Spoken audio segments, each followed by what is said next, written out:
প্রত্যেকটা কথা লাউহে মাহফুজে লেখা আছে। এমনকি আপনার কার সাথে বিয়ে হবে সেটাও, কয়টা বাচ্চা কাচ্চা হবে সেটাও। এত অস্থির হওয়ার দরকার নাই, রিজিকে যা আছে আসবে ইনশাল্লাহ। লেখা যদি হয়ে থাকে আসবে না, আসবে ইনশাল্লাহ, সবর। তো এই জন্য মুমিনদেরকে বলা হয়েছে তোমরা কখনো হতাশ হবে না, কারণ তাকদীর লেখা হয়ে গেছে, হতাশ হওয়ার কোনো কারণ নাই। একটা প্রবণতা আমরা সমাজে দেখছি আত্মহত্যার। ইয়াং জেনারেশনকে আমরা নসিহত করবো যে ভুলেও নিজের জীবনকে বিসর্জন দিতে যাবেন না। আল্লাহ রাব্বুল আলামিন আপনাদেরকে সৃষ্টি করেছেন তার ইবাদত করার জন্য এবং তার জমিনে তার দিনটাকে প্রতিষ্ঠা করার জন্য। হেলায় খেলায় আপনার জীবনটা নষ্ট করবেন না, ঠিক আছে ভাই? আল্লাহ বোঝার তৌফিক দান করেন। তো কলম সৃষ্টি করার পরে কিয়ামত পর্যন্ত সব লেখা হয়ে গেছে। এখন আমাদের এই পৃথিবীতে তো মানুষ ছিল না, ছিল? এদিকে মনোযোগ দেন। এই পৃথিবীতে কি আগে মানুষ ছিল? এই পৃথিবীতে আগে কি ছিল তাহলে বলেন? হ্যাঁ, মাশাআল্লাহ, এই পৃথিবীতে আগে কি ছিল? এখন ওরা নাই? সবার সাথেই কিন্তু একটা করে আছে, কমপক্ষে কয়টা করে? সবার সাথে কমপক্ষে একটা করে। আর কোনো কোনো জায়গা আছে যেখানে জিনের বড় বড় আকড়া আছে। পৃথিবীতে যে জায়গাগুলো থেকে ইসলাম বিরোধী অপতৎপরতাগুলো চলে, ওখানে জিনের আকড়া বেশি। কথা বুঝতে পারছেন? তো জিন জাতিকে আল্লাহ পাক ধ্বংস করে দিয়েছেন তাদের পাপের কারণে, আল্লাহ দ্রোহিতার কারণে, অবাধ্যতার কারণে। এখন আল্লাহ রাব্বুল আলামিন ইরাদা করলেন পৃথিবীতে আমাদেরকে সৃষ্টি করবেন, মানে মানুষকে সৃষ্টি করবেন। আল্লাহ পাক তার সমস্ত ফেরেশতাদেরকে একত্রিত করলেন। ঘটনাটা কিন্তু খুব ইন্টারেস্টিং। আমি জানি এখানে ওলামায়ে কেরামও আছেন, তবে আমি সবার জন্য প্রযোজ্য হয় এমন কথা বলারই চেষ্টা করছি, কারণ অনেকে হয়তো এগুলো নাও জানতে পারে। তো আল্লাহ পাকের ভাষায় আমি যদি বলি, আল্লাহ রাব্বুল আলামিন বলছেন, বা'দা আউযু বিল্লাহি মিনাশ শাইতানির রাজীম, ওয়া ইয ক্বালা রাব্বুকা লিল মালায়েকা ইন্নী জাইলুন ফিল আরদি খলিফা। হে নবী মুহাম্মদ সাল্লাল্লাহু আলাইহি ওয়াসাল্লাম, তুমি স্মরণ করো সেই সময়ের কথা যখন আল্লাহ তোমার রব সমস্ত ফেরেশতাদেরকে ডেকে বলেছিলেন যে ইন্নী জাইলুন ফিল আরদি খলিফা, আমি জমিনে মানে পৃথিবীতে আমার খলিফা পাঠাতে চাই। কি পাঠাতে চাই? আরো জোরে বলেন। আল্লাহ পাক বলেননি পৃথিবীতে মানুষ পাঠাতে চাই, পৃথিবীতে নতুন কোনো মাখলুক পাঠাতে চাই। আমাদেরকে আল্লাহ পাক সম্মানের শব্দে সম্মানিত করেছেন, বিশেষায়িত করেছেন, আমাদেরকে বলেছেন আমরা আল্লাহর খলিফা, আমরা আল্লাহর খলিফা। এখন আমরা আল্লাহর খলিফা, কিন্তু পৃথিবীতে মানুষ খিলাফা শব্দ সহ্য করতে পারে। হ্যাঁ, কি অদ্ভুত না? এটা কোরআনের কি শেষের দিকে আছে না প্রথম দিকে আছে? সূরা বাকারার একদম শুরুর দিকে 3টা 4টা 5টা পৃষ্ঠা উল্টালে দেখবেন এই আয়াতটা আছে। কোরআন তাহলে শুরু থেকে কখনো খুলেও দেখেনি সে ব্যক্তি, প্রমাণ হলো এটা, খুলেও দেখে না, অথবা দেখলেও সে এড়িয়ে গেছে। আল্লাহ পাক আমাদেরকে বললেন যে পৃথিবীতে আমি আমার খলিফা পাঠাতে চাই।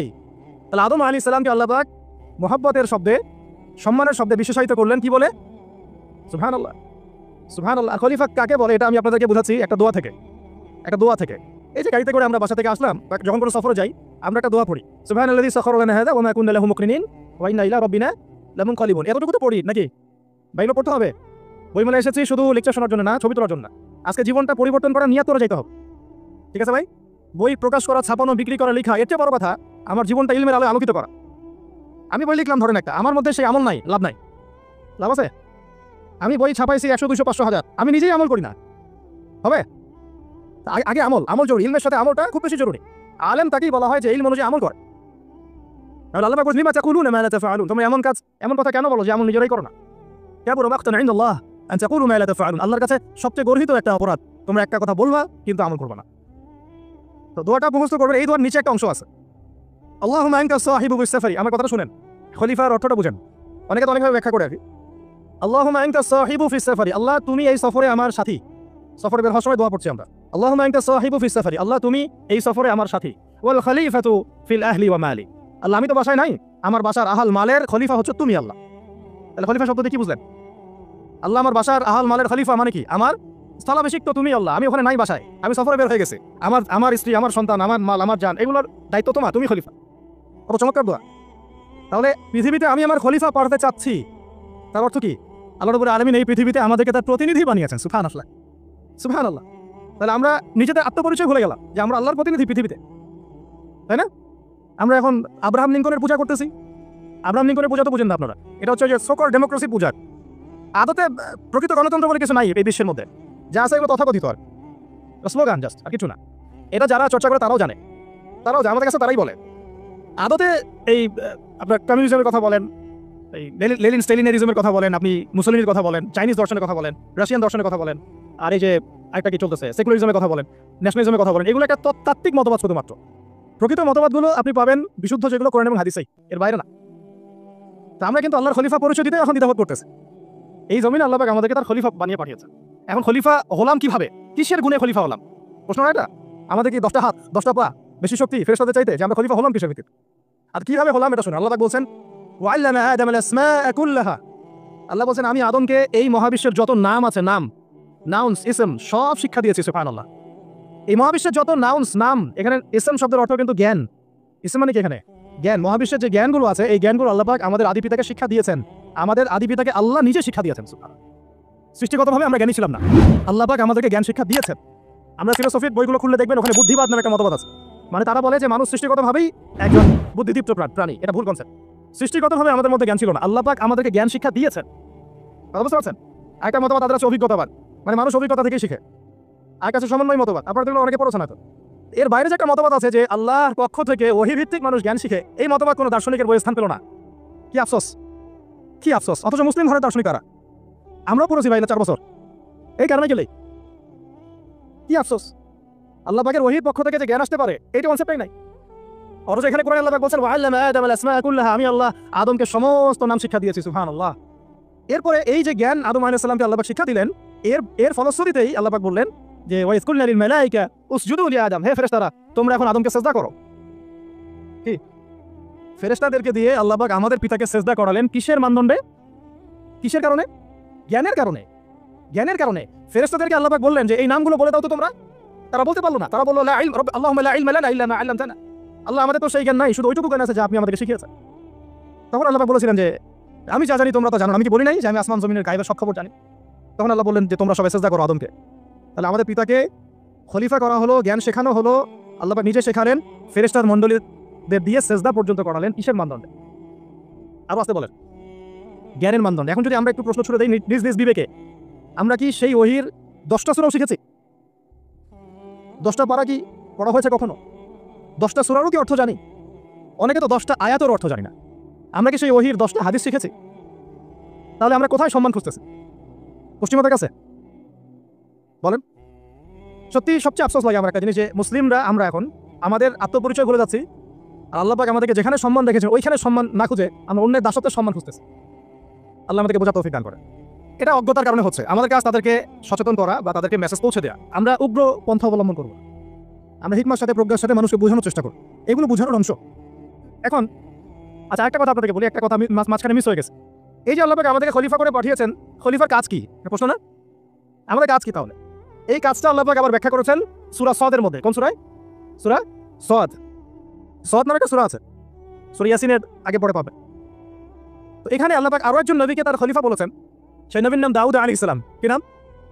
আর দাউদ আলাইহিস সালাম কিন্তু এই জেরুজালেম থেকে, যেখানে এখন ওই জায়নিস্টরা বোম্বিং করে আর কি, নিরীহ মুসলিমদেরকে হত্যা করে বিগত 70 বছর থেকে, ওই জেরুজালেম থেকে কিন্তু দাউদ আলাইহিস সালাম বিশ্ব শাসন করেছিলেন। তার পরবর্তীতে তার সন্তান সুলাইমান আলাইহিস সালামও কিন্তু ওখান থেকে বিশ্ব শাসন করেছিলেন। আর এখনকার বনু ইসরাইল দাবিদার এই জায়নিস্টরা, তারাও কিন্তু ওই ফিকিরই করছে, ওখান থেকে তারা বিশ্ব শাসন করতে চায় এবং তারা মনে করে তাদের একজন মাসিহ আসবে, সেই মাসিহ আসলে তারা বিশ্ব শাসন করবে। আমরা সেই মাসিহের নাম জানি মাসিহুদ দাজ্জাল। কি নাম?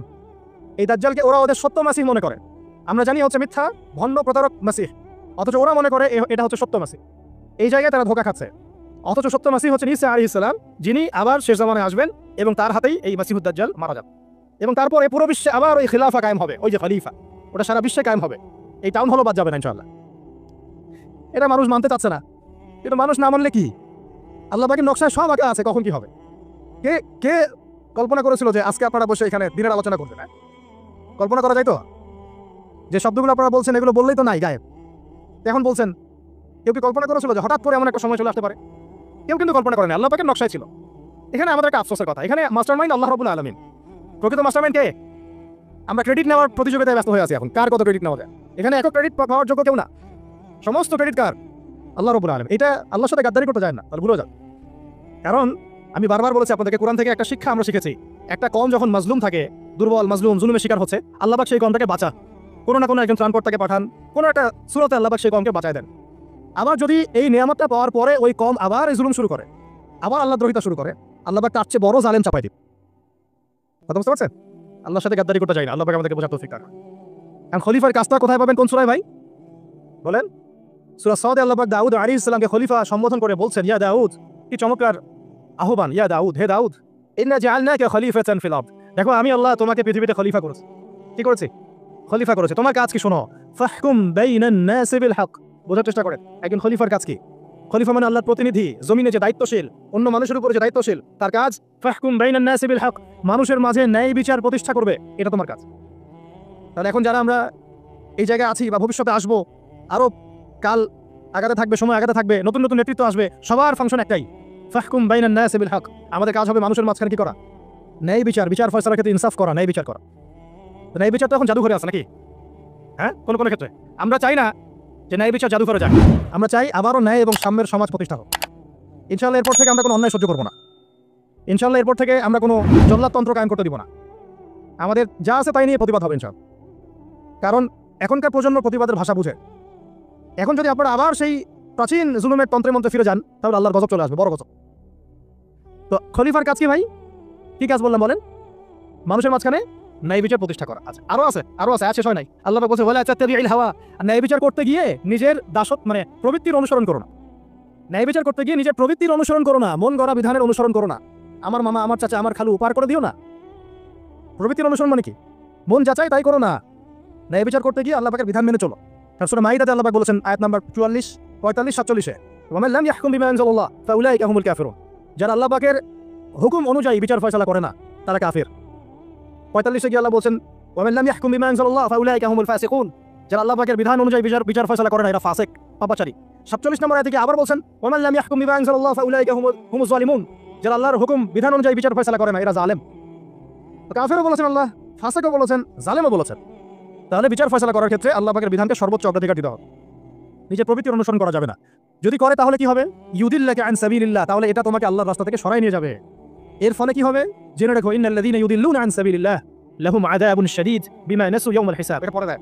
নিশ্চয়ই যারা আল্লাহ পাকের সরল পথ থেকে বিচ্যুত হয়ে গেছে, তাদের জন্য কাল কিয়ামতের মাঠে আছে আযাবুন শাদীদ। আযাবুন শাদীদ মানে কঠিন কঠিন যন্ত্রণাদায়ক শাস্তি, এই কারণে যে তারা কিয়ামতের দিনটাকে ভুলে গিয়েছে।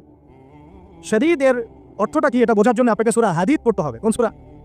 আসলে কোরআনের আয়াতগুলো হচ্ছে আকাশের তারার মতো। তারা দেখবেন আকাশে, তারা দেখাও সুন্নত। ইসলাম তো রসকসহীন ধর্ম না রে ভাই, সবকিছুই আছে এখানে। আসলে আমরা জানি না বলে আমরা মনে করি যে এখানে কোনো বিনোদনই নাই, তাই না? গান বাজনা না করলে কি হয়? মন শান্তি হয়, এরকম একটা ভাব। যদি আপনি কোরআনের ভিতর ঢুকে যান, আপনার হৃদয়ে এমন নূর আসবে, এমন তৃপ্তি আসবে যে ওগুলো আপনার শুনতে ইচ্ছা করবে না, আপনি কান বন্ধ করে ফেলবেন, নিজেই বলতেই হবে না। এখন কিছু নতুন ইসলামিস্ট আসছে, তারা এগুলোকে ইসলামের অন্তর্ভুক্ত বলে মনে করার দাবি করতেছে, যেগুলো এগুলোতে নিষেধ নাই, এগুলোতে নিষেধ করা হয় নাই। কতটুকু জানেন ইসলাম সম্পর্কে? না জেনে কেন কথা বলেন? নবী সাল্লাল্লাহু আলাইহি ওয়াসাল্লাম রাস্তা দিয়ে হাঁটছেন, ওই সময় তো অনেক পূজা অর্চনা ইত্যাদি হতো মক্কায়। তো এখানে ঢাকঢালা শব্দ আসছে, নবী সাল্লাল্লাহু আলাইহি ওয়াসাল্লাম নিজের 2 আঙ্গুল কানের মধ্যে ঢুকিয়ে দিলেন। দিয়ে পাশে একজন সাহাবী তাকে জিজ্ঞাসা করছেন হাঁটতে হাঁটতে হাঁটতে হাঁটতে, তুমি কি এখন আওয়াজ শুনতে পাচ্ছ? সাহাবী বলে, না ইয়া রাসূলুল্লাহ, এখন আওয়াজ শুনতে পাচ্ছি না। তখন তিনি কান বের করলেন। এটা নবীর সুন্নাত। আর আমরা নবীর সুন্নাতকে উল্টাই দিচ্ছি কিভাবে দেখেন? আমাদের কানেই এখন ইয়ারফোন। উনি যেটা শুনে কান বন্ধ করতেন, ওইটা আমরা কানে ঢুকা রাখছি একবার। আল্লাহ আমাদেরকে বোঝার তৌফিক দান করেন। দেখেন, আমরা তো সবাই পাপী। আমার মনে হয় না আমরা কেউ নবী সাল্লাল্লাহু আলাইহি ওয়াসাল্লামের সুপারিশ ছাড়া পার পাবো, এমনটা মনে হয় না আমার। সবাই পাপী, আপনি, আমি, আমরা সবাই। তো সেই যে নবীর সুপারিশ আমরা প্রত্যাশা করছি, সেই নবীর সুন্নতকে যদি এইভাবে অবজ্ঞা করতে থাকি, তাহলে কি সুপারিশ পাবো ভাই? কি মনে হয় আপনাদের? অ্যাটলিস্ট সুন্নতকে তো সম্মান করতে হবে নাকি? আল্লাহ বোঝার তৌফিক দান করে নেবেন। তাহলে যেটা বলছিলাম যে আল্লাহ পাকের বিধান অনুযায়ী বিচার ফয়সালা করতে হবে, এটা খলিফার কাজ। ন্যায় বিচার করতে হবে মানুষের মাঝখানে, এবং নিজের প্রবৃত্তির অনুসরণ করা যাবে না, তাহলে আল্লাহর পথ থেকে দূরে সরাই দিবে। এখানেই বললাম শাদীদ বুঝতে গেলে আপনাকে কোন সূরা পড়তে হবে? সূরা হাদীদ। আকাশে তারার কথা কেন বললাম? যে আকাশে তারাগুলো যদি মেলাতে পারেন, দেখবেন বিভিন্ন শেপ তৈরি হয়। প্রত্যেকটা তারার অবস্থানের গাণিতিক একটা ব্যাখ্যা আছে। যারা অ্যাস্ট্রোনমি নিয়ে পড়াশোনা করেন তারা জানেন, এগুলা সবাই জানবেন না। প্রত্যেকটা তারাকে আল্লাহ পাক এত সূক্ষ্মভাবে স্থাপন করেছেন যে যদি একটু সামান্য একটু ডানে বামে এগুলো সরে যায়, মহাবিশ্বের এই স্থিতিশীলতা নষ্ট হয়ে যাবে। এবং এটার কসম আল্লাহ পাক কোরআনে করেছেন সূরা ওয়াকিয়ার মধ্যে। কোন সূরা? সূরা ওয়াকিয়াতে আল্লাহ পাক বলেছেন ফালা উকসিমু বিমা ওয়াকিইন নুজুম। আমি তারার অবস্থান স্থলের স্থিতির কসম করে বলছি। আল্লাহ পাক এর কসম করেছেন। কত গুরুত্বপূর্ণ জিনিস, ঠিক আছে? তো পরেরগুলো বললাম না। সূরা হাদীদ কেন পড়বেন? সূরা হাদীদ আল্লাহ পাক বলেছেন যে ওয়ানজালনাল হাদীরা ফীহি বাসুন শাদীদ। এই যে শাদীদ বুঝাতে কি হাদীদ আসছে। আল্লাহ পাক বলছেন যে আমি আল্লাহ পৃথিবীতে আসমান থেকে লোহা নাজিল করেছি। অবাক করার বিষয় না? লোহার খনি খুঁজতেছেন আপনারা মাটির নিচে, তাই না? আল্লাহ পাক বলছেন আমি লোহা নাজিল করেছি। আনজালনা, ঠিক যেমন ইন্না আনজালনাহু ফী লাইলাতুল কদর, আমি লাইলাতুল কদরে কোরআন নাজিল করেছি, আসমান থেকে নাজিল হয়েছে, তাই না? এরকমই ওয়ানজালনাল হাদীদা, আমি হাদীদ লোহা নাজিল করেছি, ফীহি বাসুন শাদীদ, যে লোহার মধ্যে আছে কঠিন শক্তি আছে না? আয়রন যে অণু পরমাণুগুলো, এগুলোর শক্তি সবচেয়ে বেশি না? কেমিস্ট্রিতে আপনি পড়েছেন। তাহলে এখন আল্লাহ পাক বলছেন কিয়ামতের দিন তাদের জন্য আযাবুন শাদীদ, যারা আল্লাহ পাকের খলিফার দায়িত্ব পালন করবে না। যারা খলিফার দায়িত্ব পেয়েও ন্যায় বিচার করবে না, ইনসাফ করবে না, প্রবৃত্তির অনুসরণ করবে, ঠিক আছে, আল্লাহর পথ থেকে বিচ্যুত হয়ে যাবে, তাদের জন্য কিয়ামতের মাঠে এই শাস্তি আছে। তাহলে আমরা কি খলিফা শব্দ বুঝতে পারলাম? আমাদের পিতা যে খলিফা, এটা কি বুঝতে পারলাম? তাহলে এখন বলেন তো, প্রত্যেক নবী কি আল্লাহর খলিফা ছিলেন না? ছিলেন কি না? প্রত্যেক নবী কি আল্লাহর বিধান দিয়ে বিচার ফয়সালা করেন নাই? মানুষের মাঝখানে ইনসাফ করেন নাই? ন্যায় বিচার প্রতিষ্ঠা করেন নাই? এরপরে সাহাবায়ে কেরামের যুগে তারা কি ন্যায় বিচার প্রতিষ্ঠা করেন নাই? তাহলে হঠাৎ করে কি হলো বিশ্ববাসীর মধ্যে যে একেবারে কোরআন হাদিস এই মৌলিক বিষয়গুলো এগুলো সব পাশ কাটিয়ে আমরা মানবরচিত বিধানগুলোর দিকে চলে গেলাম? রহস্যজনক বিষয়টা এটা হচ্ছে দাজ্জালীয় একটা শাসন আসতেছে সামনে। দাজ্জাল নিজেকে খোদা বলে দাবি করবে, সে সমস্ত মানব জাতিকে বুঝাবে যে সেই খোদা, নাউযুবিল্লাহ। সে অনেক বেলকি দেখাবে, মানুষকে তার দিকে টেনে নিয়ে আসবে, এমনকি সে এক হাতে জান্নাত এক হাতে জাহান্নাম নিয়ে ঘুরবে। নবীজি বলেছেন, যে তার জান্নাতে প্রবেশ করবে ওটাই তার জাহান্নাম, আর যে তার জাহান্নামে প্রবেশ করবে সেটাই হচ্ছে জান্নাত। তাহলে পুরো বিশ্ববাসীকে আল্লাহ থেকে দূরে সরিয়ে একটা গডলেস ওয়ার্ল্ডে রূপান্তরিত করার একটা তৎপরতা চলছে, লক্ষ্য করতেছেন না? এটা মূলত আপকামিং যে দাজ্জালীয় সভ্যতার ভবিষ্যৎবাণী নবীজি করেছেন, এইদিকেই ওয়ার্ল্ড যাচ্ছে আস্তে আস্তে আস্তে আস্তে ওইদিকে যাচ্ছে। তবে নবীজি এটাও বলেছেন সাল্লাল্লাহু আলাইহি ওয়াসাল্লাম যে আমার উম্মতের মধ্যে একটা তাইফা, একটা দল, কিছু মানুষ সবসময় হকের উপর অটল থাকবে ইনশাআল্লাহ, কিন্তু তাদের সংখ্যা হবে খুব কম। এখন আমাকে আপনারাই বলেন যে ওই হকের উপর অটল থাকতে হলে আমার সেই জ্ঞান লাগবে কি লাগবে না? বলেন, যেই জ্ঞান আমাদের পিতাকে শেখানো হয়েছে, দেখবেন প্রত্যেকটা মানুষের মধ্যে কিছু প্রতিভা আছে, সৃজনশীলতা আছে, আছে না? একটা বুদ্ধিদীপ্ত একটা তাড়না মানুষের ভিতরে কাজ করে। এটা কোথা থেকে আসে জানেন? আমাদের পিতার ডিএনএ থেকে আসছে। আমাদের পিতার ডিএনএ থেকে, আমরা কিন্তু সবাই তার সন্তান। এরপরে পৃথিবীতে মানুষ পাপাচারে যখন লিপ্ত হলো প্রচন্ড রকম, তখন নূহ আলাইহিস সালামকে আল্লাহ পাক পাঠান এবং তিনি প্রায় 950 বছর দাওয়াতের কাজ করলেন, 40টা বা 80টা পরিবার ইসলাম কবুল করলেন। তখন আল্লাহ পাক এই মুমিনদেরকে বাদ দিয়ে সবাইকে গারত করে দিলেন, ধ্বংস করে দিলেন। মানে আমরা যারা পৃথিবীতে এখন বেঁচে আছি, যে আপনি আমি, আপনাদের নাম আমি জানি না, আমরা যারা বেঁচে আছি, আমরা কিন্তু কোনো না কোনোভাবে ওই 40 বা 80 পরিবারের সন্তান। আমরা আত্মীয়, কিন্তু আমরা সবাই কিন্তু আত্মীয়, জানেন? 40টা বা 80টা পরিবার বাদ দিয়ে বাকি সব মানুষকে আল্লাহ পাক ধ্বংস করে দিয়েছিলেন নূহ আলাইহিস সালামের মহাপ্লাবনে। করে না, জানেন না? 40 বা 80টা পরিবারকে বাদ দিয়ে বাকি সবাইকে আল্লাহ পাক ধ্বংস করেছেন ওই মহাপ্লাবনে। তাহলে এখন এই বিশ্বে যত মানুষ আছে তারা কয়টা পরিবারের সন্তান? ওই 40-80। আমরা কোনো না কোনোভাবে একে অপরের আত্মীয় হই। মুসলিম অমুসলিম সবাই, মুসলিম অমুসলিম সবাই। আমরা যে অসাম্প্রদায়িকতার কথা বলি না, এই শব্দটাকে ভালো অর্থে নেওয়া যায়। কি অর্থে? অন্যান্য ধর্মাবলম্বী মানুষ যারা তারা তাদের ধর্ম স্বাধীনভাবে পালন করবে, কোনো সমস্যা নেই, আমরা তাদের এই কাজে বাধা দিতে যাব না। একইভাবে আমরা আমাদের ধর্ম স্বাধীনভাবে পালন করব, তারা এখানে কোনো বাধা দিতে পারবে না। সিম্পল। তারা তাদের উৎসব তাদের মতো পালন করবে, আমরা আমাদের উৎসব আমাদের মতো পালন করব। না আমি মূর্তি পাহারা দিতে যাব, আর না আমি মূর্তি ভাঙতে যাব। সিম্পল। আমি পাহারাও দিতে যাব না, ভাঙতেও যাব না। সিম্পল। আমরা কি কুরবানিতে তাদেরকে বলতে পারবো ভাই আসেন আমার বাসায় দাওয়াত খান? এটা হয় কখনো? লাকুম দীনুকুম ওয়ালিয়া দিন। আপনাদের দিন আপনাদের, আমাদের দিন আমার। সিম্পল। এই অর্থ ঠিক আছে, কিন্তু সব ধর্ম মিলে যে নতুন ধর্ম বানানোর চেষ্টা করা হচ্ছে বাংলাদেশে, এটা ঠিক নাই। এটা শুভঙ্করের ফাঁকি। সব ধর্ম মিলে নতুন ধর্ম করার কোনো সুযোগ নাই। আমরা সবাই এক পরিবারের সন্তান। এখন আমাকে বলেন, নূহ আলাইহিস সালামের একটা ছেলে ছিল, নাম জানেন? কি নাম বলে? না না, মাশাআল্লাহ। কয় ছেলে ছিল তার? হ্যাঁ না, মূলত 4জন সন্তান থেকে বড় বড় 4টা গোত্র সৃষ্টি হয়েছে। শাম এক সন্তানের নাম কি? এটাকে কেন্দ্র করে এই যে সিরিয়ান কন্টিনেন্টে, পুরো প্যালেস্টাইন, সিরিয়ান, আরাবিয়ান কন্টিনেন্টে যত মানুষ, তার বংশধর। ঠিক আছে? হাম একটা সন্তানের নাম হাম। এখান থেকে আফ্রিকার যে কালো কালো মানুষগুলো সব তাদের বংশধর। একটা হচ্ছে ইয়াফাস, ইউরোপিয়ান যারা সাদা চামড়া, সব এদের বংশধর। একটা যে কেনান। এই ছেলেটা কি বলেছিল? বাবা ডাকছে নৌকায় আসো তাড়াতাড়ি, নৌকায় আসো তাড়াতাড়ি, না হলে আজকে আল্লাহ পাক আযাব দিয়ে ধ্বংস করে দিবেন। সে নবীর সন্তান হওয়ার পরেও আল্লাহ প্রদত্ত ওহীর জ্ঞানকে মূল্যায়ন না করার কারণে ধ্বংস হয়ে গেল। আর ওই 40টা বা 80টা পরিবার নাজাত পেল কিভাবে? আল্লাহর পক্ষ থেকে নাজিলকৃত ওহীর জ্ঞানকে প্রাধান্য দিয়ে আনুগত্য করে। তাহলে কোন জ্ঞানকে আমরা প্রাধান্য দিব ভাই?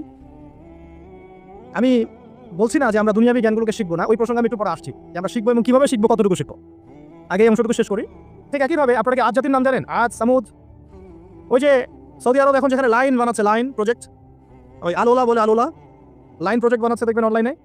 ওই জায়গা দিয়ে নবী সাল্লাল্লাহু আলাইহি ওয়াসাল্লাম তাবুক যুদ্ধের সময় গিয়েছিলেন। যাওয়ার সময় তিনি বলেছিলেন, তোমরা মাথা নিচু করে কান্নাকাটি করতে করতে এখান থেকে অতিক্রম করো। সাহাবীরা মাথার উপর কাপড় দিয়ে কান্নাকাটি করতে করতে জায়গাটা পার করেছেন, কারণ ওই জায়গায় সামুদ জাতি ছিল যাদেরকে ধ্বংস করা হয়েছে। ওটা হচ্ছে এখন পর্যটন স্পট।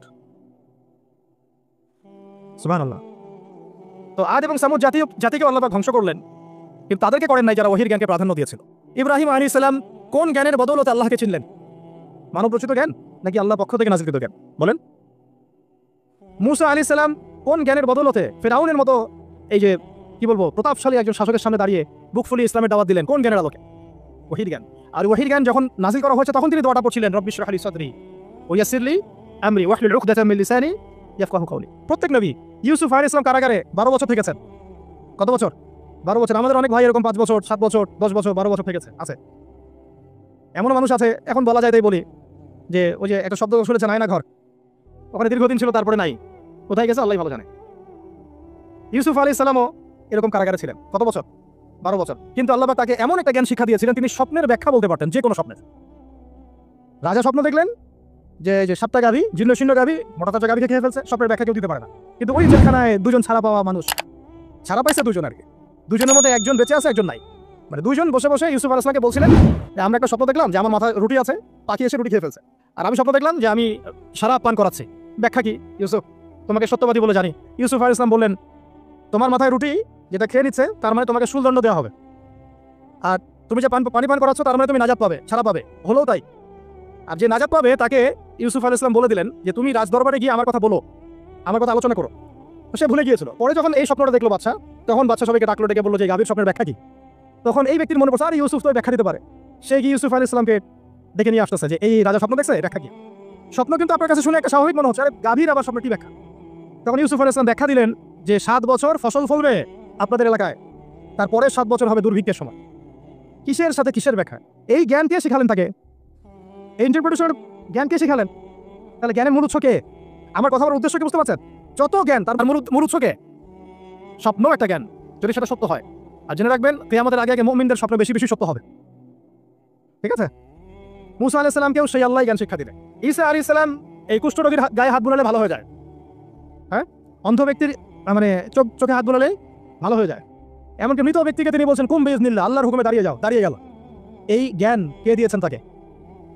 দাউদ এবং সুলাইমান আলাইহিস সালাম এই যে পশু পাখির ভাষা বুঝেন, সুলাইমান আলাইহিস সালাম পিঁপড়ার ভাষাও বুঝেন। আপনাদের সায়েন্স কি পিঁপড়ার ভাষা বুঝে? হ্যাঁ, আমরা তখন সায়েন্সকে সবকিছুর মানদণ্ড মনে করি, তাই না? সায়েন্স যদি বলে হ্যাঁ তাহলে হ্যাঁ, না বলে না। মানে এমন একটা ভাব দেখেন, সায়েন্সকে আমরা ইলাহ বানাইছি, ইলাহ, উপাস্য। সায়েন্স যদি বলে যে পৃথিবী থেকে অমুক অমুক কোটি কোটি আলোকবর্ষ দূরে একটা গ্রহের সন্ধান পাওয়া গেছে, নাম দিল ধরেন যে আলফা এক্স ওয়াই জেড কিছু একটা, ওখানে হুরপরি আছে, হ্যাঁ ওখানে দুধের সাগর আছে, মধুর সাগর আছে, তো মানুষ তখন বিশ্বাস করা শুরু করবে, হ্যাঁ তাই তো, তাই থাকতেই পারে। নাসা বলেছে না হয়ে পারে, নাসা মন্তব্য করেছে না হয়ে পারে। ওরকম যদি বলে অনেক দূরে একটা আগুনের একটা বিশাল ইয়া পাওয়া গেছে, গ্রহ পাওয়া গেছে, ওখানে আযাব দেওয়া হয়, শাস্তি দেওয়া হয়, ওখানে অন্য মাখলুক আছে, ওদের ভাষা এলিয়েন আর কি, মানুষ বিশ্বাস করে। কিন্তু আল্লাহ পাক কোরআনে বলছেন যে সুলাইমান আলাইহিস সালাম পিঁপড়ার ভাষাও বুঝতেন, ওই কথা বিশ্বাস করতে চাচ্ছে না। সুলাইমান আলাইহিস সালাম বাতাসে ফ্লাই করতে পারতেন, এটা বুঝতে পারতেছে না, বিশ্বাস করে না। তাহলে ওই প্রযুক্তি না থাকলে এয়ারক্রাফট কিভাবে আবিষ্কার করলেন? যে প্রযুক্তিগুলো পৃথিবীতে চলে গেছে ইতিমধ্যে, ওগুলো ভবিষ্যতে আসতে পারে। যেমন একটা প্রযুক্তির কথা বলি, সুলাইমান আলাইহিস সালাম বসে আছেন, একজনকে বললেন না সাবার রানী বিলকিসের সিংহাসন কে নিয়ে আসতে পারবে? একজন বলল যে আপনি উঠে দাঁড়াইতে যতক্ষণ সময় লাগে এর মধ্যে নিয়ে আসবো। উনি বললেন যে হবে না, এটাতে হবে না, তুমি স্লো, তুমি 3G 4G না, এত স্লো স্পিডে আবার হবে না। এই কথা বলেন নাই, মজা করলাম আর কি। আমাদের ইউটিউবার এই অংশ কাট করে আবার প্রচার করে দিতে পারে। দেখেন কিসের সাথে কি ব্যাখ্যা করলো। কোরআনকে 3Gর সাথে তুলনা করলেন আবু তো হাত না, ব্যাস কাম সারা দেশে ওইটাই ইস্যু। তখন মহা মুসিবত, মানে বাঙালি জাতির মধ্যে দিন প্রচার করা। আমাদের সালাফদের ভাগ্য ভালো যে তার আগেই, মানে এই প্রযুক্তি আসার আগেই দুনিয়া থেকে তারা চলে গেছে। মুশকিল না? যত ইস্যু এগুলোর কারণেই সৃষ্টি হয়। তো যাই হোক, প্রসঙ্গে আসি, কোথায় ছিলাম নাই, যে কথা হারাই ফেললাম। হ্যাঁ হ্যাঁ, আরেকজন বললেন যে না, আপনি চোখের পলক ফেলতে যতক্ষণ লাগে এর মধ্যে দেখবেন সিংহাসন সামনে।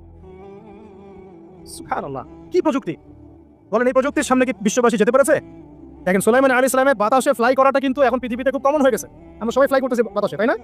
যদি আপকামিং কোনো সময় আপনি দেখেন যে এইরকম চোখের পলকেই একটা বস্তু আরেকটা জায়গা থেকে এক জায়গায় চলে আসতেছে, আমি অবাক হব না ইনশাআল্লাহ। কারণ কোরআনে অতীতে এই ঘটনার দলিল আছে। বুঝতে পারতেছি না? এক কথায় সমস্ত জ্ঞানের মূল উৎসকে। এরপরে আসেন, অত লম্বা করছি না, আমাদের নবী মুহাম্মদ সাল্লাল্লাহু আলাইহি ওয়াসাল্লাম আসেন, আমরা তো তার উম্মত। 23 বছরে, একটু মনোযোগ দেন, এটা আলোচনার লাস্ট পার্ট, ঠিক আছে? 23 বছরে তিনি পুরো জাহেলিয়াতকে পরিবর্তন করে দিয়েছেন। কত বছরে? 23 বছর। আপনারা কি জানেন যে আইয়ামে জাহিলিয়াতে আসলে কি কি সমস্যা ছিল? কেন ওই যুগটাকে আমরা জাহিলিয়াত বলি? বেসিক্যালি 5-6টা সমস্যা ছিল। কয়টা? 5-6টা। 1 নম্বর শিরক। 1 নম্বর কি? আমার সাথে বলেন। শিরক আমাদের ওয়ার্ল্ডে নাই, এটা গ্লোবাল শিরক চলতেছে এখন। শুধু ধর্মীয় শিরক চলতেছে না, কিন্তু এখন শিরক হচ্ছে পলিটিক্সে, শিরক হচ্ছে ইকোনমিক্সে, শিরক এডুকেশনেও আছে, শিরক কালচারের মধ্যেও আছে। কথাগুলো বুঝতে হবে একটু গভীরভাবে। তখন সমস্যা ছিল রিবা, সুদ। এখন নাই। রিবা ছাড়া কোনো সিস্টেম আছে এখন ওয়ার্ল্ডে? আমি গতকালকে একটা হাদিস মোতালা করছিলাম সুদ সংক্রান্ত। নবীজি বলেছেন সাল্লাল্লাহু আলাইহি ওয়াসাল্লাম যে একটা যুগ আসবে সামনে, সুদবিহীন কোনো মানুষই চলতে পারবে না। যে চলতে চাইবে তার গায়েও সুদের ছিটা ফোটা গিয়ে লাগবে। আসে নাই সেই যুগ? সুবহানাল্লাহ, কিভাবে তিনি এত স্পেসিফিক কথাগুলো বলতে পারেন? নিশ্চয়ই তিনি এমন একজন সত্তার কাছ থেকে জ্ঞান পেয়েছেন যিনি সব জানেন, অতীত বর্তমান ভবিষ্যৎ, তাই না? এমনকি নবীজি বলেছেন ইমামুল মাহদির সময়ে যে 10 জন ঘোর সাওয়ার বের হবে এবং তারা গিয়ে খোঁজ নিতে যাবে যে দাজ্জাল বের হয়েছে কিনা। নবীজি বলছেন আমি সেই 10 জনের নামও জানি, তাদের বাবার নামও জানি। সুবহানাল্লাহ, সুবহানাল্লাহ। কিয়ামতের মাঠে আলী রাদিয়াল্লাহু আনহু, আবু বকর রাদিয়াল্লাহু আনহু, ওমর, উসমান রাদিয়াল্লাহু আনহুম আজমাইন, তাদের হিসাবটা কেমন হবে ওইটাও নবী সাল্লাল্লাহু আলাইহি ওয়াসাল্লাম আগেই বলে দিয়েছেন। সবচেয়ে দ্রুত হিসাব হবে এই উম্মতের আলী ইবনে আবি তালিব রাদিয়াল্লাহু আনহু। যাবেন বেরোবেন শেষ। কি মানুষ, তার জীবনীটা পড়ে দেখবেন। আমি শেষের দিকে বলে দেবো আপনাদের কাছে, এবং এটা রেকর্ডে থাকবে, ইনশাআল্লাহ অনলাইনে দিয়ে দিব, যে আপনারা কোন কোন সাবজেক্টের বই কিনবেন। বই মেলা তো শুধু মানে আসলেন একটা র্যান্ডমলি বই কিনলেন এমন না, টপিক ধরে ধরে সাবজেক্ট ওয়াইজ বই কিনতে হবে। ঠিক আছে ভাই? বই কেনার পিছনে টাকা পয়সা খরচ যদি না করেন, মানে দিনের জন্য অর্থ ব্যয় করার মানসিকতা না থাকে, এলেম পাওয়া যায়। অনেক মুহাদ্দিস নিজের গায়ের জামা খুলে দিয়ে পর্যন্ত বই নিয়ে বাসায় গেছে, জানেন? তাদের সমস্ত সম্পত্তি বিক্রি করে দিয়েছেন বই কেনার জন্য। আজকে সকালে আমাদের এক ভাই মজাকারা করছিলেন যে আমারই অবস্থা আছে, বাংলাদেশে অনেক বরেণ্য একজন আলেমে দিন, প্রবীণ আলেমে দিন, তার কথা আলোচনা হচ্ছিল যে তিনি কিতাব পড়তে পড়তে পড়তে হঠাৎ একটা কিতাব তিনি খুঁজে পাচ্ছেন না। ছাত্রদেরকে পাঠালেন যে খুঁজে নিয়ে আসো তো, কোথায় আছে, কেউ খুঁজে পায় না। তিনি নাকি ওযু করে এসে নামাজ 2 রাকাত নামাজ পড়ে বাচ্চার মতো হাউমাউ করে কান্নাকাটি শুরু করলেন, আল্লাহ আমার সেই কিতাব কোথায় গেল, আমার কিতাব টানে দাও। তালাবুল ইলম কাকে বলে দেখেন? ইলমের তালেব, ইলমের ছাত্র কাকে বলে? এই যে ইলমের ছাত্র, আমরা কি ছাত্র হতে পারছি? একটা বইয়ের দাম যদি দেখি 100 টাকা, বাস আমাদের গায়ে লাগে। 100 টাকা দিয়ে তো আপনার গার্লফ্রেন্ডকে নিয়ে বসে গায়ে লাগে না, বসলে তো 500 টাকা চলে যায়। আর এখনকার মেয়েরা তো খায়ও বেশি, ডেটিং এর সময় আর কি, তাই না? অনেকে দেখা যায় যে এটাকেই প্রফেশন বানায় ফেলছে না। জিনা থেকে বাঁচতে হবে, জিনা থেকে বাঁচতে না পারলে কলবে আল্লাহ নূর আসবে না। আল্লাহ পাক আমাদের কথাগুলো বোঝার তৌফিক দান করেন, আমিন। জিনা, আবার বলছি, জিনা থেকে বাঁচতে হবে, অন্যথায় কলবে নূর আসবে না। আল্লাহ পাক আমাদেরকে বোঝার তৌফিক দান করেন, আমিন। কোথায় ছিলাম ভাই বলেন? 1 নাম্বার কি ছিল? শিরক। 2 নাম্বার রিবা, সুদ। ওইটা বলতে গিয়ে হাদিসটার কথা বলছিলাম। এই সুদটা কি এখন বেশি না কম? এখন সুদ মানুষ খাচ্ছে, যুক্তিও দিচ্ছে যে এই যুগে এখন সুদ না খেলে কি চলে? একদিন একটা মসজিদে বয়ান করছিলাম, তো মসজিদে বয়ানের মাঝখানে একজন দাঁড়ায় গেল, দাঁড়ায় আমাকে বলছে যে ওস্তাদ, হুজুর বুঝলাম আপনার সব কথা ঠিক আছে, এখন আমার 1 লাখ টাকা ধার লাগবে, আমি কোত্থেকে নিব? বলেন আসলে উত্তর দিবেন কি? হ্যাঁ, সুদের ক্ষতিকর বিষয়গুলো যেমন বলতে হবে, সুদবিহীন ব্যাংকিং সিস্টেম এবং অর্থনৈতিক ব্যবস্থাও তো চালু করতে হবে। সেটা কি? সেটা হচ্ছে যাকাত। সেটা কি? যাকাত, সাদাকা এবং খরচে হাসানা। এগুলো তো চালু করছি না আমরা শুধু কথা বলছি তাত্ত্বিক যে সুদ হারাম। আমিও তো অনেক জায়গায় বলছি, কারণ বলতে হচ্ছে না, আপনার জানাতে তো হবে। সুদের পাপের সবচেয়ে নিম্ন শাখা হচ্ছে মায়ের সাথে জিনা করা, সর্বোচ্চ শাখা হচ্ছে আল্লাহ এবং তার রাসূলের সাথে যুদ্ধ করা। একটা হাদিস বুখারীতে এরকম আসছে, বুখারীতে কি তিরমিজিতে, আমি রেফারেন্সটা বলে যাচ্ছি, তবে হাদিসটা সহিহ। নবী সাল্লাল্লাহু আলাইহি ওয়াসাল্লাম বলেছেন, যে ব্যক্তি 1 দিরহাম সুদ খায় সে যেন 36 বার জিনা করুন। আর আপনারা তো জানেন, এটা আমার বলার দরকার নাই। তো 4 শ্রেণীর মানুষকে নবীজি অভিশাপ দিয়েছেন, যে নিজে খায়, তারপরে যে সুদ দেয়, যে লিখে রাখে, যে সাক্ষী থাকে। আমি বলতে চাচ্ছি, আইয়ামে জাহিলিয়াতে এই সুদটা ছিল, আমাদের এই বর্তমান ওয়ার্ল্ড অ্যাফেয়ার্সে নাই। বাংলাদেশ একটা কান্ট্রি হিসেবে চিন্তা করবেন না, আপনি গ্লোবালি চিন্তা করবেন, কারণ এখন একটা দেশ স্বতন্ত্রভাবে চলতে পারে না। ওয়ার্ল্ড ব্যাংকের সাথে আপনাকে ডিল করতে হবে, IMF এর সাথে। আমি যদি প্রেসিডেন্ট হই, তাও আমাকে করতে হবে, আপনি হলে আপনাকে করতে হবে। কথা বলে তো শুধু কথা বলে লাভ নাই, আপনার বিকল্পটা কি? আসলে বিকল্প ব্যবস্থাটা কি? এটা তো মূল কথা। ইকোনমিক্স নিয়ে কতগুলো কিতাব আছে এখানে, ইসলামিক ইকোনমিক্স নিয়ে আমরা কতগুলো কিতাব ছাপাইছি, বর্তমান ওয়ার্ল্ড অ্যাফেয়ার্স নিয়ে আমরা কতগুলো কিতাব ছাপাইছি। নবী সাল্লাল্লাহু আলাইহি ওয়াসাল্লাম বলেছেন, শেষ জামানার সবচাইতে আমার উম্মতের উপর ভয়াবহ ফিতনা হচ্ছে মাসিহুদ দাজ্জাল। কি নাম বলেন? এখন আপনি আমাকে মাদ্রাসার পুরো সিলেবাসে কন্টেন্টে আমাকে দাজ্জাল নিয়ে একটা ফ্যাকাল্টি দেখেন, আছে? কয়টা কিতাব আছে? সবচেয়ে ভয়াবহ ফিতনা নবীর মুখে, নিজের মুখে বল, সবচেয়ে ভয়াবহ, এর চেয়ে ভয়াবহ কোনো ফিতনা আসে নাই, আসবেও না। তো এখন আপনি আমাকে বলেন যে এই ফিতনা সংক্রান্ত কতগুলো কিতাব আপনার কাছে আছে বাসায়, বলেন? তাহলে গ্যাপস আছে না আমাদের মধ্যে? গ্যাপ ফিল আপ করতে হবে। কথাগুলো বলার উদ্দেশ্য হচ্ছে গ্যাপটা ফিল আপ করা। তো এই রিবার সমস্যাটা এখনো আছে। আল্লাহ পাক আমাদেরকে রিবা মুক্ত জিন্দেগি দান করেন, আমি। এবং আমি রিকোয়েস্ট করবো বিনয়ের সাথে যে আমাদের ঊর্ধ্বতন কর্তৃপক্ষ যারা আছেন, শুধু একটা কাজ করেন না, একটা কাজ 1 বছর করেই দেখেন না কি হয়। প্রত্যেকটা মুসলিম, অমুসলিমদের কথা বলছে না, যেহেতু এটা খিলাফা স্টেট না, সেহেতু অমুসলিমরা এখানে জিজিয়া দিবে না।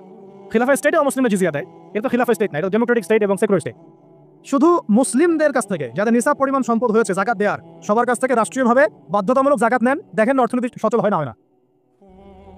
1 বছর নিয়ে দেখেন না কি হয়। কেউ এই উদ্যোগ গ্রহণ করতে পারতেছে না। কেন হচ্ছে না আমরা বুঝতে পারতেছি না। কর্জে হাসানার এনজিও চালু করা যায়। আমরা অনেক সংগঠন করছি, সোশ্যাল, অরাজনৈতিক ইত্যাদি রাজনৈতিক। আমরা ইকোনমিক এনজিও খুব একটা করতে পারছি, কিন্তু এই জায়গাগুলো দখল করে ফেলছে, দেখেন কারা কারা, নাম বলতে চাচ্ছি না। এবং যারা যারা দখল করছে তারা কিন্তু এখন রাষ্ট্রের অনেক বড় বড় জায়গায় হস্তক্ষেপ করতেছে। ইভেন ট্রান্সজেন্ডারের মতো ইস্যু কিন্তু তারা ঢুকাই দিচ্ছে ভিতরে, ঢুকানেন।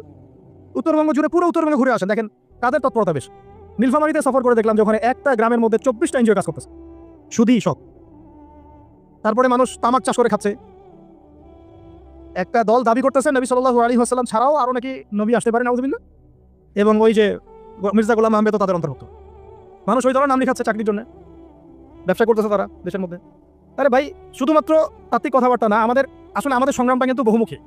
শুধু ইলম অর্জন তো একটা বেসিক জিনিস, এই বেসিকটাই এখন হচ্ছে না আমাদের। ইলম অর্জনটা বেসিক জিনিস, এটাই হচ্ছে না। এরপরে আপনার অর্থনীতি সমৃদ্ধ করা, সংস্কার করা, সমাজ সংস্কার করা, রাজনৈতিক অঙ্গনগুলোর মধ্যে যে অরাজকতা, এগুলোকে সংস্কার করা, কত কাজ আমাদের। কিন্তু আমরা কিন্তু একটা জায়গাতেও স্থির নাই।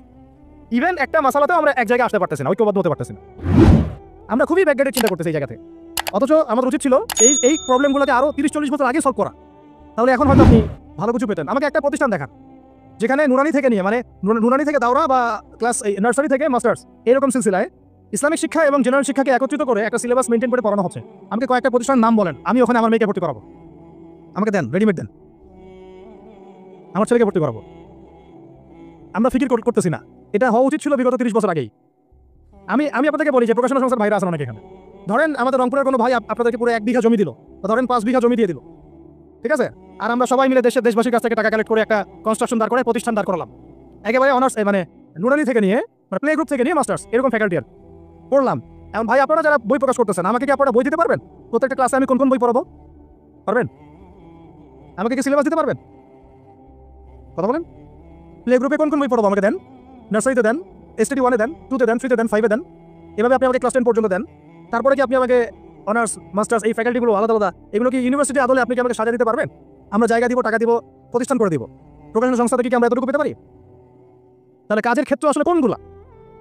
আজকে আদনান ভাইয়ের একটা বই নিয়ে পড়তেছেন, কালকে অমুক ওস্তাদের একটা বই নিয়ে পড়তেছেন, আজকে এইটা কাজ, কালকে সেটা। কনস্ট্রাকটিভ পড়াশোনাটা কোথায়?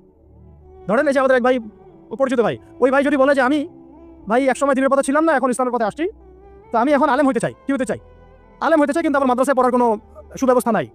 আচ্ছা, এখন কি তাকে আমরা 5 বছর বা 10 বছরের মধ্যে আলেমের সমপর্যায়ে নিয়ে যেতে কি পারবো? সেই সিলেবাস কি আমার কাছে আছে?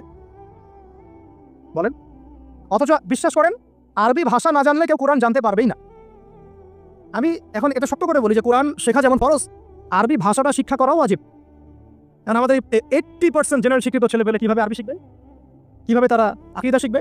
কিভাবে তারা কোরআনের তাজবিদ শিখবে, তাদাব্বুর শিখবে, তাফসীর শিখবে, হাদিসের এরাব দেওয়া শিখবে, ইবারত পড়া শিখবে? কিভাবে তারা নাহু সরফের জ্ঞান অর্জন করবে? কিভাবে তারা উসুলের জ্ঞান অর্জন করবে? কিভাবেই বা তারা বড় বড় ধরেন ফিকহ শাস্ত্রের জ্ঞান, তারপরে এদিকে উসুল হাদিসের জ্ঞান, তাফসীরের জ্ঞান, আর বড় বড় ফ্যাকাল্টিগুলো, কিভাবে তারা বড় পর্যায়ের আলেম হবে? আমাকে বলেন। প্রোডাক্ট দেন, প্রোডাক্ট। এবং এমন আলেমের প্রোডাক্ট যে আলেমরা সারা ওয়ার্ল্ডকে ডিল করতে পারে, মানে ইন্টারন্যাশনাল স্কলার। এখান থেকে যাবে ইউকে থেকে দাওয়াতি কাজ করে আসবে, অস্ট্রেলিয়া গিয়ে দাওয়াতি কাজ করে আসবে, মালয়েশিয়া গিয়ে দাওয়াতি কাজ করে আসবে, আন্তর্জাতিক মানের আলেম আমরা কি জেনারেল শিক্ষিত ব্যাকগ্রাউন্ড থেকে তৈরি করতে পারবো? পারছি কি?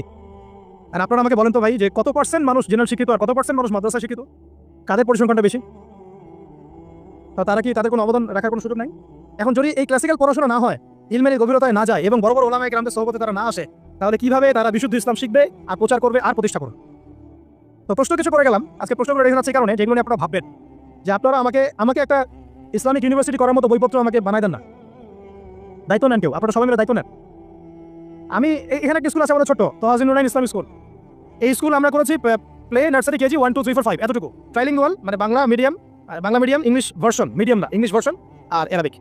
এই সিলেবাসটুকু করতে, এই 7টা ক্লাসের সিলেবাস করতে আমাকে 7 দিন 8 দিন একেবারে বাংলা বাজার ঘাটাঘাটি করে, ওই আমরা আগে তো ইংলিশ মিডিয়ামে পড়াশোনা করতাম, ওই অক্সফোর্ডের বই ঘাটাঘাটি করো, ব্রিটিশ কাউন্সিলের বই ঘাটাঘাটি করো, তারপরে ওদের ম্যাথামেটিক্স, ওদের সায়েন্স, আবার এই মাদ্রাসার অ্যারাবিক, আবার এই সরকারি কারিকুলামের বই, এগুলো ঘাটতে একটা সিলেবাস আমরা দাঁড় করতে পারছি।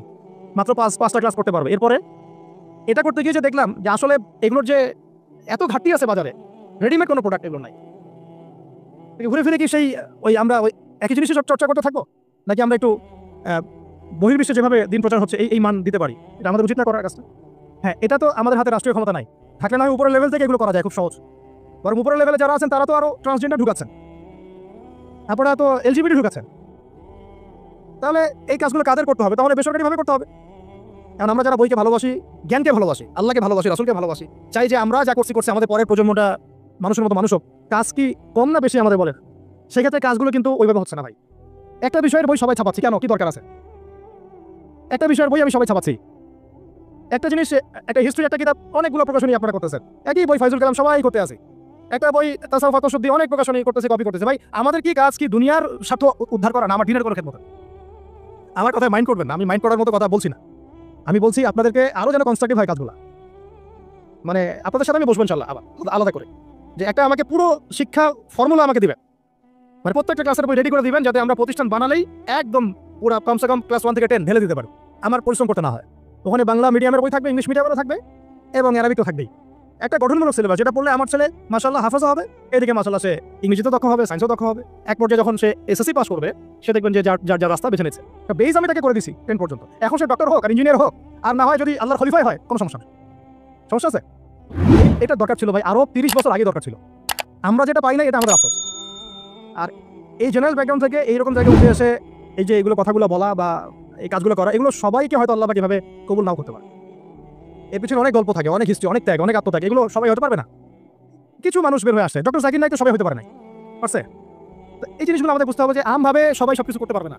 আমাদের একটা একাডেমিক ফর্মুলা দরকার, যেখানে আমরা পড়বো, আমরা আলেম হয়ে বের হবো ইনশাআল্লাহ। আচ্ছা, অনেক গভীরে চলে গেছি, আপনাদেরকে মানে অনেক বেশি বিরক্ত করে ফেলতেছি আর কি। তো কথাগুলো বলার খুব মন চাচ্ছিল, তো বলে ফেললাম। আর আমরা চাচ্ছি কথাগুলো সবার কাছে পৌঁছাক, যাতে করে অন্তত বিভাগীয় শহরগুলা, অন্তত ঢাকা, রংপুর, রাজশাহী, মানে বড় বড় শহর আমাদের চট্টগ্রাম, কক্সবাজার ইত্যাদি ইত্যাদি বড় বড় শহরগুলোতে যদি একটা করে এরকম একটা করে প্রতিষ্ঠান থাকে, যেখানে আপনি পুরো জেনারেল শিক্ষা এবং ইসলামী শিক্ষা দুটোকে সমন্বয় করে এবং এই মানে দ্বিমুখী শিক্ষার মেরুকরণটাকে দূর করে একটা কনস্ট্রাকটিভ সিলেবাস দিতে পারেন, দেখবেন আজকে না হোক, আজকে থেকে 10 থেকে 15 বছর পরে আমাদের ছেলেমেয়েদের একটা প্রজন্ম আসবে, দেখবেন ইনশাআল্লাহ ওরা আমাদের চেয়ে অনেক ডিনামাইট হবে। এই যে আজকে অনেকগুলো আয়াত বললাম, অনেকে হয়তো জানেন না বা পড়েন না, ওরা ক বলতেই বুঝে ফেলবে কোন সূরা আছে। হবে না? সম্ভব। আর যদি না করতে পারি, তাহলে ঘুরে ফিরে ওই একই অবস্থা। ওইটাতে হবে না ভাই। এই মানে ইসলাম বিষয়টা কি, এটা এমন না যে কিছু অংশ নিলাম কিছু অংশ নিব না, এটা এমন না। নিলে ভাই নেওয়ার মতো নেওয়া লাগে। উদ্খলু ফিস সিলমি কাফা, একেবারে পরিপূর্ণরূপে দিনে প্রবেশ করে। সিরিয়াসলি নেন, চান্স তো একটাই। আল্লাহ পাক আমাদের কথাগুলো বোঝার তৌফিক দান করে। আর আমাদের সন্তানদের সাথে তো আমরা এটা হতে দিতে পারি না। আমরা হয় অনেক সময় নষ্ট করে ফেলছি। আমরা এই টাউন হলে বসে চা খাইছি, আড্ডা মারছি একসঙ্গে, স্কুলে পড়ার সময়, কলেজে পড়ার সময়। এবং এখানে কি হয় না হয় আমি খুব ভালো করে জানি। এবং আমাদের সময় এমন কিছু হতো না যেটা এখন হয়। হোমোসেক্সুয়ালিটি, এখন এখানে হোমোসেক্সুয়ালিটি হয়। তাহলে বলেন, এগুলো আমাদের জিম্মাদারি না? আচ্ছা, রংপুরে, অন্তত রংপুরের শহরে এইরকম উদ্যোগ নিতে পারবেন কার কার হাত তুলেন? আমি যে কথাগুলো বললাম, কার কার সাহস আছে? এগুলো তাত্ত্বিক কথাগুলো চলে গেলে কাজ হবে না। বইমেলা একবার হয়েছে, এরপরে বইমেলা না হয় আপনাদের প্রতিষ্ঠানের ক্যাম্পাসে করবেন, সমস্যা কি? রংপুরে অন্তত পক্ষে এরকম একটা ক্যাম্পাস গড়ে তোলেন, যার যা আছে তাই নিয়ে নামেন। কারো অর্থ থাকলে, কারো জমি থাকলে, কারো বুদ্ধি থাকলে, কারো প্রকাশনা সংস্থা থাকলে, কারো টিচার প্যানেল থাকলে, আসেন রংপুরে একটা কিছু করে দেখাই। সবাই যদি তাকায় থাকে একজনের দিকে, যে আদান ভাই করবে, অমুক ভাই করবে, তমুক ভাই করবে, তাহলে তো হলো না। কারণ আমরা তো কারো উপর নবী হয়ে আসি নাই। সবাই মিলে হাত লাগালে তখন কাজ করা যাবে ইনশাআল্লাহ। এমন এই প্রতিষ্ঠানগুলো দরকার আছে না নাই? এই গুরুত্বটা বোঝার যোগ্যতা আল্লাহ পাক আপনাদেরকে দান করেন, দোয়া করি আমি। তো ভাই আর লম্বা করতেছি না, আমি শেষের অংশটুকু বলে শেষ করে দিচ্ছি যে এই সুদ আর শিরক যেমন ওই সময় ছিল, এখনো আছে। আর ওই আইয়ামে জাহিলিয়াতের সেই সুদ আপনি দেখলেন, এখন শিরক দেখলেন, মাদক আছে না নাই? আইয়ামে জাহিলিয়াতের মাদক, আইয়ামে জাহিলিয়াতের এই নারী জাতির অবমাননা আছে না সমাজে? নাই? ব্যাখ্যা করতে যাচ্ছি না, আপনারা জানেন সব। আর আইয়ামে জাহিলিয়াতে ছিল একটা গোত্রীয় হানাহানি, দ্বন্দ্ব, মারামারি, এখন সমাজে নাই? এটাই তো চলতেছে এখন সমাজে। এখন এই জাহিলিয়াতের সমাজটাকে মাত্র 23 বছরের মধ্যে আমাদের নবীজি চেঞ্জ করে দিয়েছে। কত বছর? এখন আপনারা আমাকে বলেন তো, যে তিনি কি কোনো জাদু করছেন? তিনি কি কোনো জাদু দেখাইছেন সমাজে এসে? মানুষকে মারছেন? মানুষকে কি তিনি মানে কঠোর ছিলেন? তিনি, তার কাছে আল্লাহর ফেরেশতা আসতো, তিনি কি সেই শক্তি কাজে লাগায় একদম সমাজের মানুষকে জোর করে ইসলাম কবুল করেছেন? তিনি কি করছেন 23 বছরে? এটা বলে শেষ করে দিব। তবে তার আগে শুধু এতটুকু বলবো যে 23 বছর পরের মক্কাটাকে একটু দেখেন। 23 বছরের পরের মক্কাটাকে একটু দেখেন। ওই মক্কা থেকে কোনো শিরক আছে? হ্যাঁ, 23 বছর পরের মক্কা, ওখানে কি কোনো শিরক আছে? ওখানে কি কোনো সুদ আছে? কোনো মাদক আছে? বলেন, কোনো নারীর অবমাননা আছে? কোনো গোত্রীয় হানাহানি আছে? তাহলে 23 বছরের মধ্যে পুরো সমাজটাই চেঞ্জ করলেন কিভাবে? জাদু তো করেন নাই, মানুষকে তো অত্যাচার করেন নাই, কটু কথা বলেন নাই, এমনকি তিনি কারো গায়ে হাতও তোলেন নাই, তাই না? একটা কাজই তিনি করেছেন, সেটা হলো এই যে কোরআন এবং সুন্নাহর যে জ্ঞান, এই ওহীর জ্ঞানটাকে তিনি সবার মাঝখানে ছড়াই দিয়েছেন। এই তো কাজ। তারপরে সেই জ্ঞান যখন মানুষ শিখেছে, তার উপরে আমল করেছে, এবং সেই জ্ঞান এর উৎস আল্লাহ রাব্বুল আলামিন, তার কাছে আত্মসমর্পণ করেছে, নবীর কাছ থেকে আত্মশুদ্ধি অর্জন করেছে, এবং হালাল খেয়েছে, পরিবার গঠন করেছে, প্রজন্মকে তৈরি করেছে, সৎ কাজে আদেশ করেছেন, অসৎ কাজে নিষেধ করেছেন, প্রয়োজনে কখনো হিজরত করেছেন, কখনো মার খেয়েছেন, কখনো সবর করেছেন, কখনো বা জিহাদও করেছেন। এভাবে আস্তে আস্তে পুরো আরবের মধ্যে দিনটা প্রতিষ্ঠা হয়ে গেল। তাহলে মূল উৎসটা কি ছিল? জ্ঞান। মূল উৎসটা কি ছিল বলেন? জ্ঞান। আর এই জ্ঞানটার চর্চায় আমাদের সবাইকে করতে হবে। আল্লাহ পাক আমাদেরকে তৌফিক দান করেন। এর চর্চা করতে গেলে আমাদের সমাজে এখন দুইটা রাস্তা, এর বাইরে আপনি কোনো রাস্তা দেখবেন না, হয় মাদ্রাসা ব্যাকগ্রাউন্ড অথবা জেনারেল ব্যাকগ্রাউন্ড। এই তো সমন্বিত কোনো প্রচেষ্টা খুব বেশি দেখা যাচ্ছে না। আজকে আমার কথা বলার মধ্যে একটা অন্যতম একটা গুরুত্বপূর্ণ পার্ট হচ্ছে সমন্বিত প্রচেষ্টা এখন থেকে নেওয়া উচিত। এতে আপনারা এগ্রি করেন না করেন না? যদি এগ্রি করেন, তাহলে প্রত্যেকটা জায়গায় এরকম কিছু কিছু প্রতিষ্ঠান গড়ে তোলার চেষ্টা করেন ইনশাআল্লাহ। আজকে না হোক, আজকে থেকে 10-15 বছর পরে ফলাফল পাওয়া যাবে ইনশাআল্লাহ। ঠিক আছে ভাই? আল্লাহ পাক আমাদেরকে বোঝার তৌফিক দান করেন। শেষ করার আগে খালি কয়েকটা সাবজেক্ট বলবো। এখন যারা জেনারেল স্টুডেন্ট, আপনাদের তো মাদ্রাসা যাওয়ার কোনো সুযোগ নাই, বা গেলেও আপনারা একাডেমিক্যালি পড়তে পারেন না। তা আমি কয়েকটা সাবজেক্ট বলে দিচ্ছি, এই সাবজেক্টগুলো ধরে ধরে বই কিনবেন এই বইমেলা থেকে, ঠিক আছে? অন্তত প্রত্যেকটা সাবজেক্টের একটা করে বই কিনবেন। রাজি আছেন? রাজি নাই? অন্তত প্রত্যেকটা সাবজেক্টের একটা করে বই কিনবেন। সাবজেক্ট 1 নম্বর হচ্ছে আল কোরআন। 1 নম্বর কি? আপনাকে কোরআন তেলাওয়াত করা শিখতে হবে। কোরআন তেলাওয়াত শেখার কি বই আছে খুঁজে বের করেন। আর এটা একা শিখতে পারবেন না, এটা নিয়ে গিয়ে কোনো ওস্তাদের কাছে বসে পড়তে হবে। এটা খুব খেয়াল রাখবেন আপনারা, একা একা বই পড়ে কখনো আলেম হয়ে যাওয়া যাবে না, বরং তখন বিভ্রান্ত হওয়ার সুযোগ বেশি থাকবে। বই থাকবে, এটা আপনার গাইডেন্স, কিন্তু আপনার একজন মুরব্বী আলেম লাগবে। যে কোনো কাজ মুরব্বীদের সাথে মশওয়ারা না করে করলেই সমস্যা। কারণ আমরা তো দিন সম্পর্কে তেমন কিছু জানিই না রে ভাই। সমুদ্রে ডুব